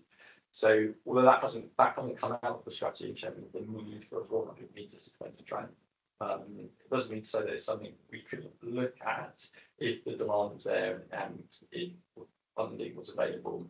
Sometimes it's also about location, as you rightly outlined, where it's the right locality to put things, but it also needs it's also about land ownership. There's all these different cogs that make up this big weird, if you like, and sometimes the facilities come forward that you know, we're not as a local authority the only people that pushing facilities forward. Often educational establishments or private land ownership facilities will go ahead and kind of fund their own sports facilities. So that is sometimes an option as well. I'd like to just come back on something else. You mentioned the Cheese and Hilton report. Well, I can assure you that about 3-4 years ago, they were improved with funding from the body you mentioned. So whether we'd ever get it again, such a short distance, because what we're in time, was what we did then, although the parish council wrote the application, it was the football club who put it in. They got the grant to improve the beaches. So it's unlikely that we get another grant so quickly. I'd be happy to have that conversation with Ryan, because I don't actually think that was followed through. So I was involved in those conversations with actually. That's the parish club. Yeah. Yeah. So, but that's certainly something that is again theme through the strategy is how do we improve the quality of our existing provision. And it's something that sort of football's national governing body through the FA is probably the best funded. So they have a big programme at the minute where they're looking to improve grass pitch provision, and they have a grass pitch maintenance fund, which is a 6-year funded programme, which we could work with all town and parish councils on, and we'll certainly have conversations from a Hilton perspective as well. So there are opportunities there, and it's not all about the big really expensive capital projects. Sometimes it is about how do we improve the existing provision that we've got, which just increases the carrying capacity of the amount of times that facility can be used, which ultimately improves health and well-being of our communities, which is what we want to see. Karen. I think it's a fantastic report, really thorough, and it's so great to see that your team have done a good job of not only assessing what is needed, but looking to the future as well. I know it's a 10-year report, but I think it's really, really encouraging to see. So well done. I just like, so what would be is there, you said that this is a 10-year report and now you're working on the strategy, but is there something that's taking priority when the strategy begins? Is there an area of priority at the moment that you're looking towards? Yeah, absolutely. So there's an awful lot in there, and it's not going to be achievable in the short term. So the strategy just kind of outlines sort of short, medium, and long term priorities. Yeah. So absolutely, and as I sort of mentioned before, there's a number of variables which either restrict or enable us to move certain things forward more quickly. But I think where we would really look to focus our efforts is in those areas where the demand has been quite significantly increased, and there's a lot of pressure on facilities at the minute. You know, although we are not football focused, we're looking at the outcomes for the wider community. The strategy is quite shocking, really, even when we were talking to the national governing bodies of football about how much the increase in demand has been locally for youth football, which is fantastic. It's really, really good. It puts an awful lot of pressure on the existing facilities. So, one of the key things for us to do also as part of this is around how do we empower sort of town and parish council and other landowners, as well as local production organisations to do their bits to improve facilities across the wider borough as well. So it's difficult to kind of say we would focus in on one particular project at a time, because I think that there's a lot that can be achieved over the period of the strategy, but really we want to look at where there is the most pressure on existing facilities, and what's realistic and achievable in the short term. And something was mentioned previously in terms of improving quality of grass pitches across a variety of sports is something that a number of key stakeholder partners can take ownership for and could be achieved relatively quickly, and the funding is in place to be able to do it. So that's something that probably would be almost number one on the list. We start having those conversations about how do we start to enable this. The evidence shows that we need to do this. The potential is there for us to do it. So let's have this conversation about how we enable it. What are your challenges? Do you have resources for this, or is that why you're looking to give ownership to the parish and town councils, because your resources, you don't have the resources within your team, or is that just because you want to give them ownership of it? Yeah, I mean, a bit of both. Yeah, in terms of actual time resource, it's me and one other in our team, so we have lots of stuff going on. But as I kind of alluded to at the beginning, this for me, this is a strategy that needs to not sit with us. No. It needs to be owned by everyone. I think some of the challenges are around depending on the priority project is finances, because there's a limited amount of finances. I'm not necessarily internally, but whether that is development contributions, whether that is funding through national governing bodies. So it's how we make a case for that. So yeah, there's always a number of challenges, I think, to delivering the priorities outlined, but I think that the fact that we've got a good, strong understanding and the insight now to be able to focus what resource we've got into those areas that we need to is really helpful. It's more of a comment really, because I've played hockey on those pitches for about 50 years now, and about 50 years, I should say. Yeah. And I've also sat on managing committees for my hockey club and all that kind of stuff. And we've seen over time as our facilities have degraded, the massive drop off in care, people participating and actually using these facilities. I find place Southampton where we've just had a big levelling up funding grant through the sports centre. And since that's come through, we've seen growth again as the facilities have been put back up again. So it's quite obvious when that money does come in, when it's back in place, that you do get massive amounts of participation coming in externally into these clubs. So I just think it's really positive what's going on there. That's been coming on because it does make a big difference to people running clubs, enjoying clubs, and they do really appreciate it. So thank you. Good stuff. Yeah, thank you. And just come back on that, I think we know that actually sport at grassroots level is very much about the experience that people have. And the experience they have when they attend the facility is very paramount on that list. Whether that's a self-led activity through just knowing that facility is going to be available, can I book it, is it affordable, am I going to turn up and it's falling apart, or actually am I going to have a really good, can I take my children there, is it going to be a good safe environment? So all those things are really, really key in terms of sustaining and increasing levels of participation in sport as well. Just a secondary comment. Golden pitch is possibly the worst hockey pitch in the whole region. So if you want to target any great and go for that one. But Thank you. I have a couple of questions. So this strategy clearly mostly focused on, I guess, large capital resources like large sports pitches, things like that. I'm aware that there's this other group of physical activities that take place in things like community halls. Things like that. So that could be dance or martial arts or step aerobics, was mine for a long time. I just wonder, how does that fit into this? Because, for example, I don't see the hilt included in here, where I know things like that take place. If that's something that we look at, is that not part of what we would consider in this type of strategy? Or yeah, so certainly within the field of leisure aspect, there is a recognition of the importance of community hall spaces. Absolutely. There is a sort of standard criteria in terms of the size of pools, in terms of looking at two balancing core pools for the strategic importance part.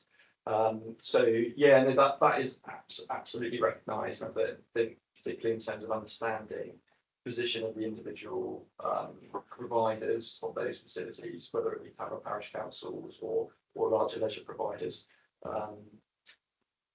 The biggest thing that really is important as part of this is the link with the health and wellbeing, particularly the preventative health and wellbeing agenda.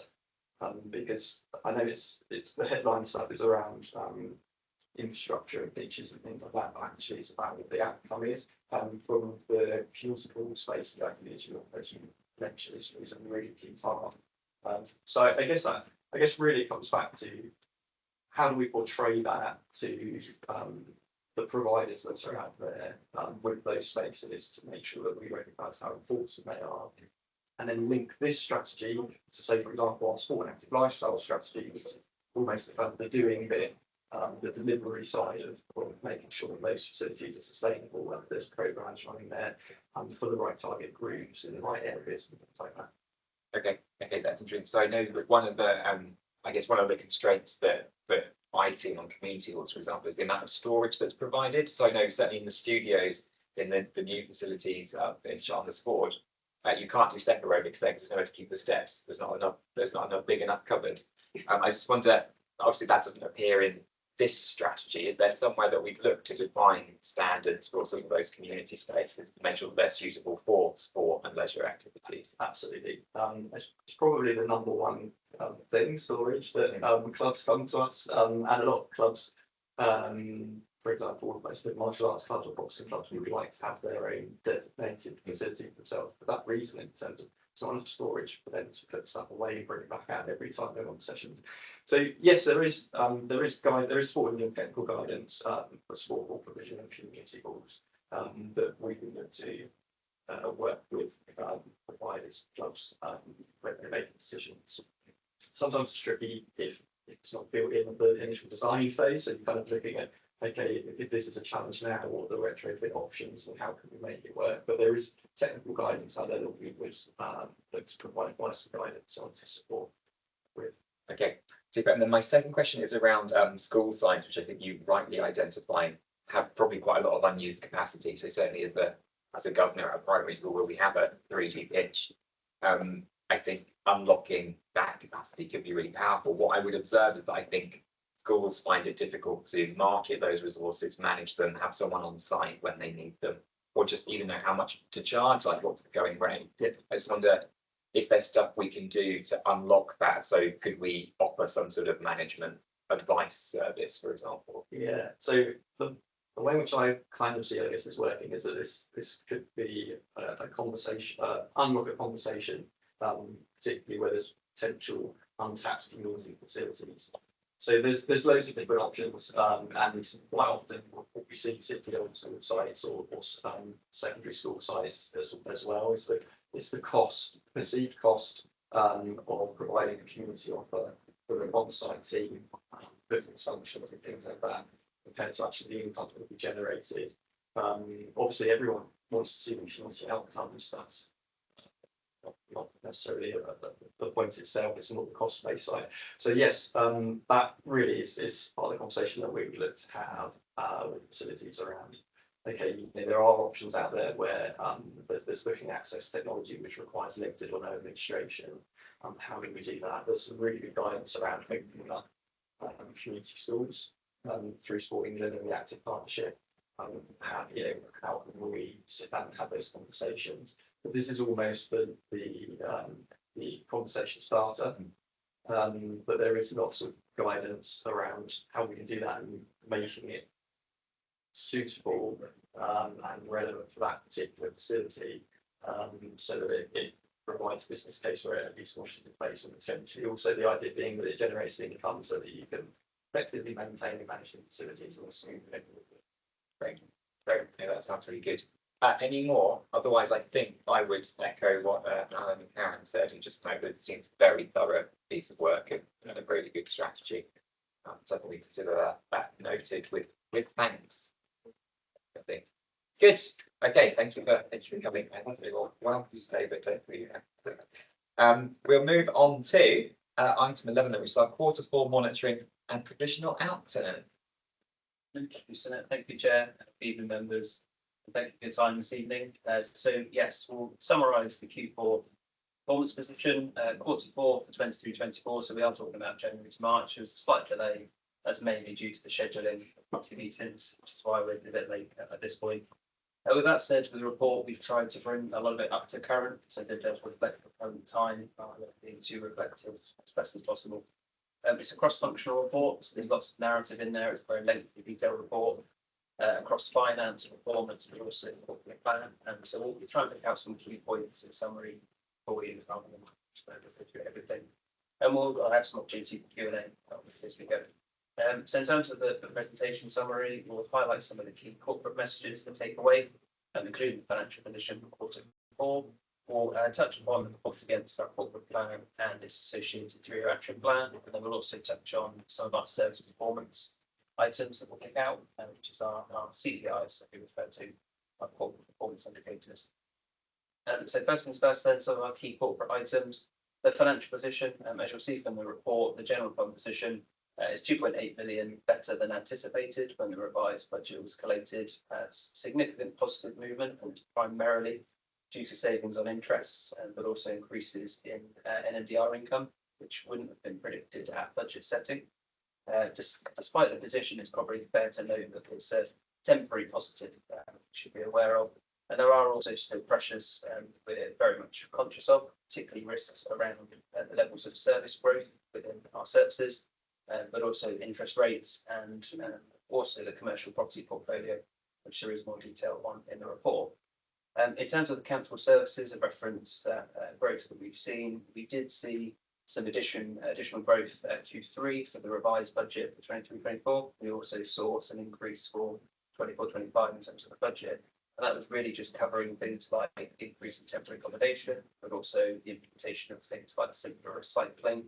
And it's also continuing against the backdrop of sustained reduction funding that we're all aware of.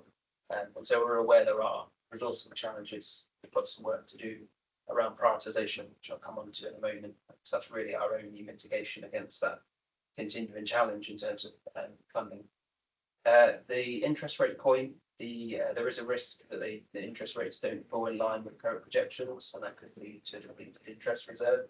That's obviously something that we're always well on top of.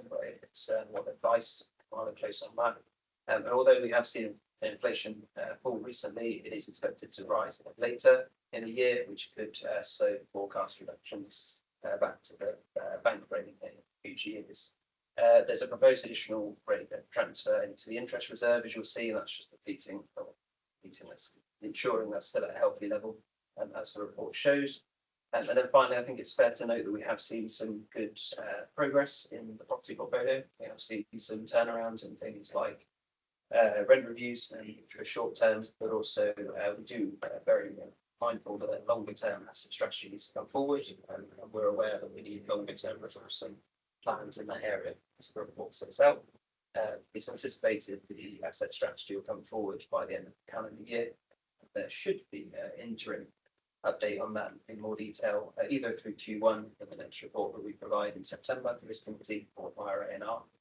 And also service improvements, that's what was continuous improvement, so service improvement efficiencies. I'll give a little bit of an update on that in the next slide in just a moment. So I mentioned about prioritisation and resourcing. There's a couple of bits that are tied into that. So we've got service growth and service pressures across services. There are other things that we monitor from a corporate level. And whilst we've seen sickness continue to reduce, which is positive, it is still at red status, or what we determined to be red.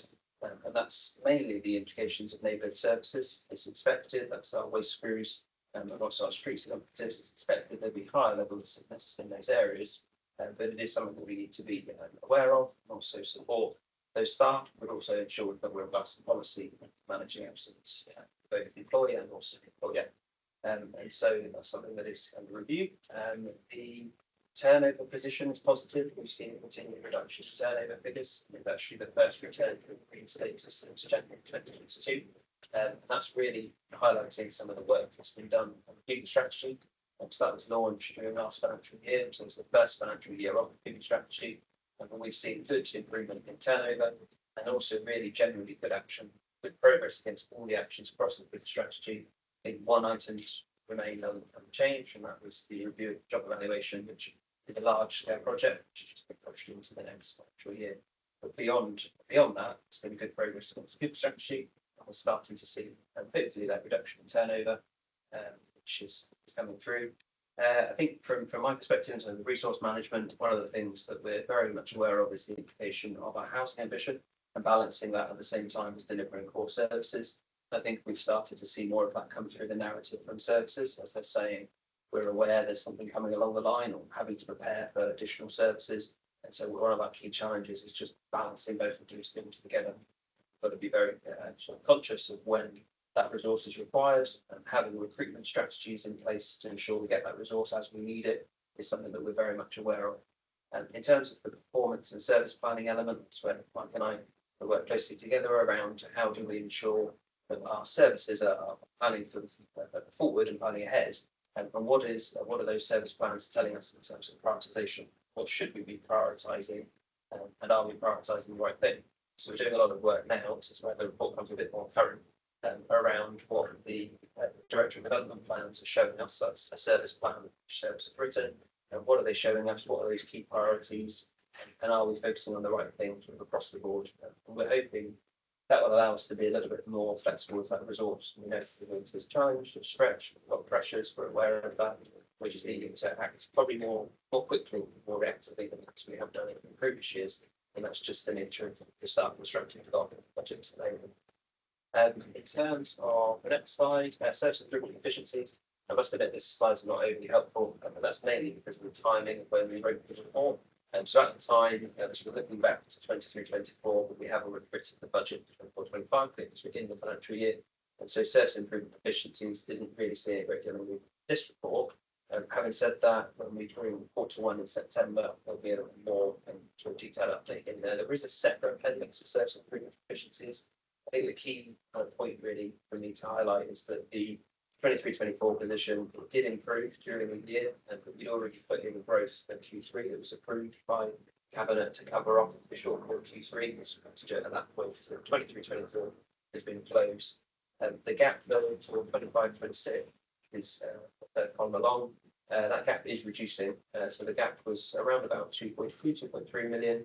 It's reduced to 1.8 in this particular report. It's reduced further. I think more work is going on, and that's one of our key focuses, ensuring we have a continual list of ideas to move forward and we can continue to reduce that gap. The provision for this year is looking more positive, so we are seeing a surplus forecast for this year, and it's important we have that surplus in year. We get often sensitive, which is the year goes through, just things get delayed for various reasons. It's always good that we've got that overachievement, which is currently fairly healthy at this point for this current year. Sorry. Moving us on then, performance against the corporate plan. Do you want to just cover it off? Yeah, so evening, councillors. So I've just got three relatively short slides just against performance against the corporate plan and the 3-year action plan. It's much more information provided in Appendix I in the report. Quarter 4, 2023, we had 13 plan commitments, of which we're able to demonstrate positive progress against all of those. So much like the rest of the year, actually, very good there. Overall, actually, we had 26 of 29 actions were taken as planned during the last year. Those 3 outstanding actions, which didn't quite kind of proceed as we had expected at the beginning of the year, were launching a new listening here project, which is about driving co-creation within the community.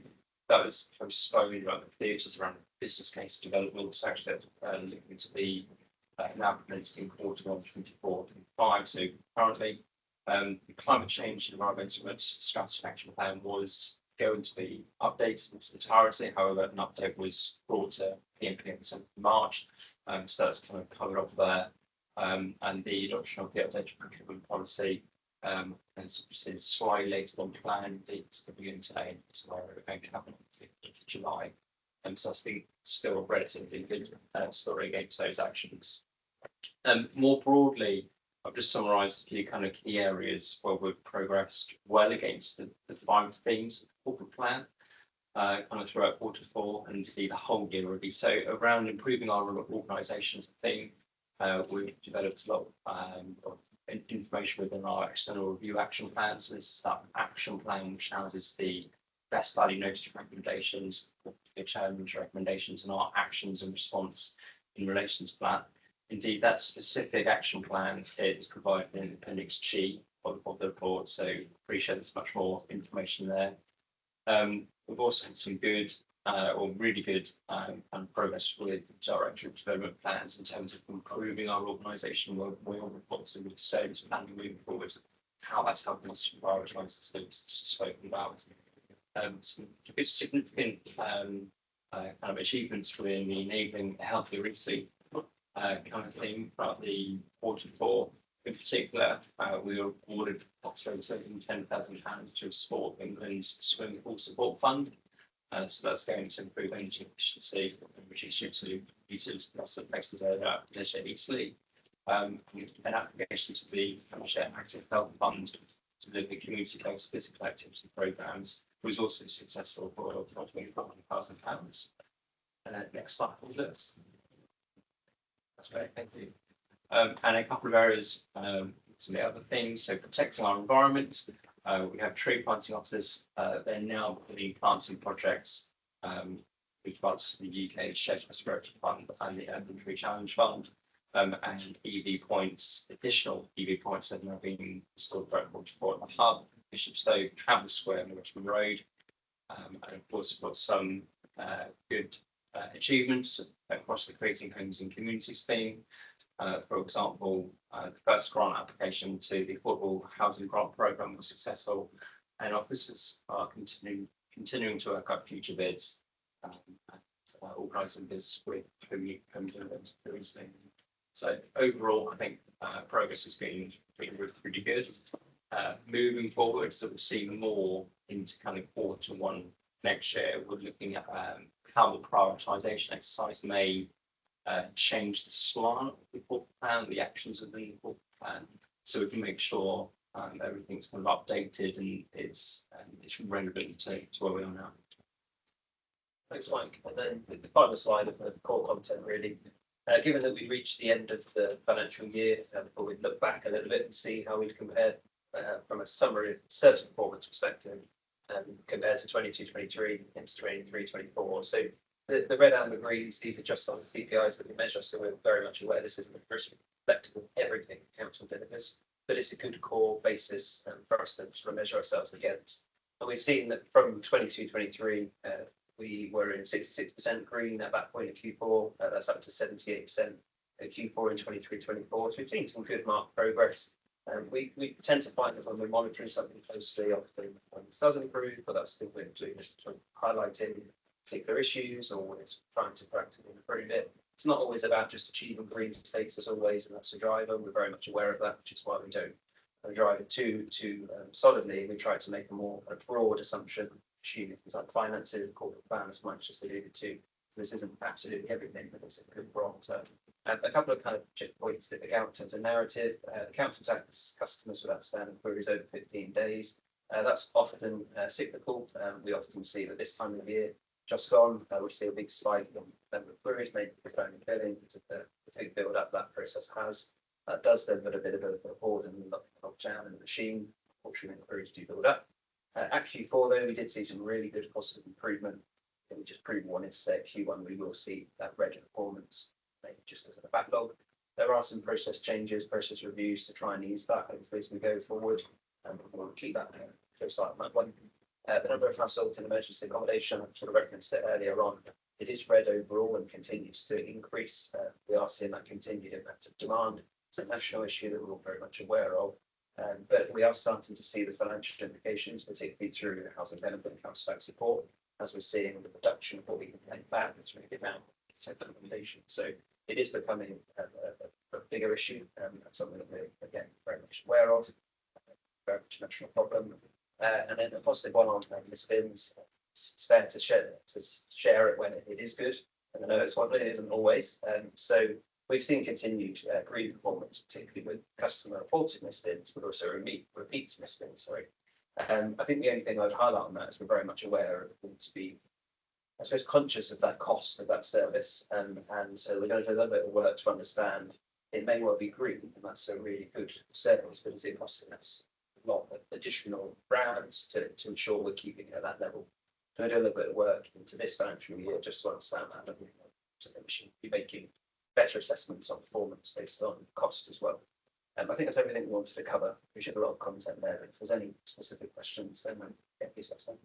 Super, thank you, very thorough. And I will kick us off with one then. So you just mentioned the number of households in emergency accommodation. I know we asked about it many times during the performance reporting, and I understand it's mostly driven by external demand increasing.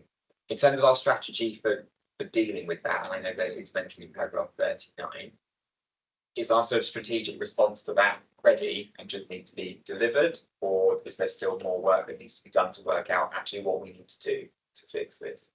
Yeah, I would say from my understanding, it's there is a plan in place. It's been gone through with members of DLAP, I believe, and they have plans in place which are preventative. I guess it's just a bit of an ever-changing, moving piece where we are seeing that continual demand just keep, I suppose, go beyond the reaction that we're taking. I just think it's a continual escalation. I think we know how we can solve the situation in terms of the availability, moving, sort of having plans to move on, households more difficult. But I suppose it's just having that follow on to be able to move on to is the difficulty that they have. In terms of the sustained red report, I know we did that a while ago, and the level of content detail in there. Might be worth us refreshing that. Yeah, if that would be something we'd like to see again, but probably would be worth us looking at. Yes, I was going to suggest we might want an item more deliberately on that, so an updated sustained red. That would be helpful, I think. And I also wonder if we need another KPI there, which is not just the number of households in that accommodation, but the length of time a given household is spending. Because it's one thing to have a lot of families moving through, and that's just demand. But having families stuck there for a long time, I think would be a different kind of concern. Okay, so I wonder if we can look at that. Yeah, we'll get that back. Super. I have other questions as ever, but does anyone else have any questions? Yeah, I just had a concern that on the quarterly scorecard organisation CPIs, the average duration for cases raised by members hub all shows red.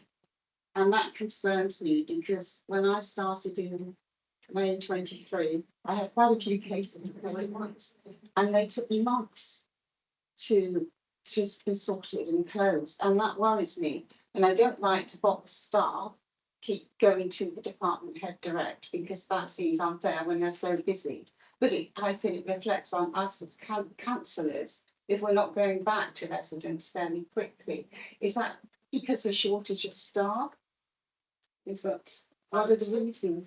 Yeah, I would say it's a bit of it's not false economy, but it's one of those, I think, for us to to get the results out of the system, we almost need to prioritise it internally as well. So it's they're not chicken egg a little bit, I suppose, where we are potentially prioritising some of those alternate methods you referred to, say, but perhaps over time the member hub has had less focus than we probably should have. Interestingly, as we moved into Q1, it's actually gone green for 3 straight months. So something has happened recently. I don't know whether that's directly what the customer support team have been doing, but it is part of our customer experience review as well, isn't it, to ensure that we've got a better handle on how those cases are being handled. But that recent upturn is probably something for us to look at to understand how that's improved. Because it was red for a considerable period of time, and it's now just gone perfectly green. So it's probably because I haven't been putting stuff. Possibly. Okay, thank you. I just mentioned it because it has concerned me since I started. Okay. Just to comment on that one, actually, I think some of the cases that I put in definitely take a long time to resolve, because I'll put in things that I know we need to change in IT infrastructure, and it just takes 2 years before that comes up in the strategy. So I wonder if we should actually be taking the 90th percentile, recognising that some of them are legitimately going to stay open for a long time. Sorry, that was And I would just say it as a measure, I don't think we're overly pleased with what it shows, to be honest. It's the best that we have at the moment, and part of the customer experience review that I just sort of references to get better information available. So yeah, we probably propose a change to that, not to just the future, to have something more meaningful to really, for that reason. Yeah, okay. Paragraph 49, there's an underspend on maintenance at Places Leisure Eastleigh, which is great if that's a saving, but is that because maintenance isn't required, or because we just haven't been doing maintenance? Those specific, I can check it. I know it has come up previously. But it may be something just to get an email on some reassurance that it isn't just building up a backlog. There are buckets along the top of the corridor with rainwater dripping. Well, they're cheap, I guess. It's a shame Richmond is there. Probably going to be accident, but yeah, we'll get it. Yeah, let's find out on that one, please. And then 54A, obviously the overspend in arts and culture, which I know we've seen for a while. What we want to do about that, reading that paragraph still seems quite speculative and uncertain. When can we expect a firmer plan to sort of get back service area back on a slightly firmer footing? So we have got a business. So it's been a bit of an iterative process, because we were originally developing that business plan on the basis of the budget plan for the next 3 years, which was just to look at maintaining a kind of steady status and no inflationary increase. But I think in the intervening period, we've decided that we need to go a bit further and faster. So we've done a bit of an extra review of that business plan. So we had some consultants who came in and worked on that between sort of January and April. And the output of that was, it took us to the first stage, but it didn't take us to the next stage. And I think just in terms of the time that's elapsed and the pressure on our budgets, just know that in the next 3 years, we need to go on a constant trajectory towards income generation. So there is a business plan, and the team have got a very fixed set of numbers, and actually we'll be going through that with Ian. So okay. It is, what we can do is give you maybe a more detailed update on exactly what that's going to look like after Monday. Yeah, I think that would be The next positive, meeting. because we looked at the arts and culture strategy, I think just before all the finances got a bit tricky, and it would be nice to see how that's changed and what that service now looks like. It's just occurred to me, we're planning to bring it to A&R However, September, so the team are working towards that deadline, so we could bring it here around the same time. Do need to be a little bit careful with the crossover order. I would say it's possibly more P&P than A&R, but it's really tricky because it would be resources and then it's a strategy, so it's P&P. So it's probably easier if we invite P&P members to A&R, to be honest. And if you're listening, you can go along, that's okay, rather than trying to bring it to 2 places and then, oh, but you can't talk about that, and you can talk about that. It's probably easy, so that's fine. Yeah. Okay, and then the other one I wanted to look at was the gas usage has gone red. I just wondered what's the driver of that, and if we looked at sort of the cost and environmental implication. Yeah, my understanding, I think we had this last time, but I seem to remember it's about the use of CHP, frontline heat and power, and you'll see the differences. You'll see gas usage, electricity usage. They'll just differentiate this with a separate. In terms of the use of CHP, and then there is a review of the framework to make sure it's still valid. My understanding is that Spectra at the time, that's what we've done for the requirements. So there is a review of that currently. Okay. Thank you. Any more? No. Okay, we will move on then. Thank you, Councillors, for doing that. We'll move on. We'll do the cabinet forward plan and our own work programme at the same time. So I think we've just identified that we want that households and emergency accommodation to probably come onto our work programme. We can go along to A&R if we want to see that arts and culture update. That was the yeah, great. As ever, if anything occurs to anyone that they want to add to the work programme, just drop us an email. But is there anything anyone wanted to add now? I feel like we might need to add the grass verges again. I know we did have it last year, but just to kind of reevaluate how it's been since that would be a good thing to take annually. Can we programme that maybe for a year since we last had it? Good idea. No one else is waving. Good. In that case, I think we are done. So the next meeting will be on the 19th of September, back here. So enjoy your summers, and I will see you then. Okay.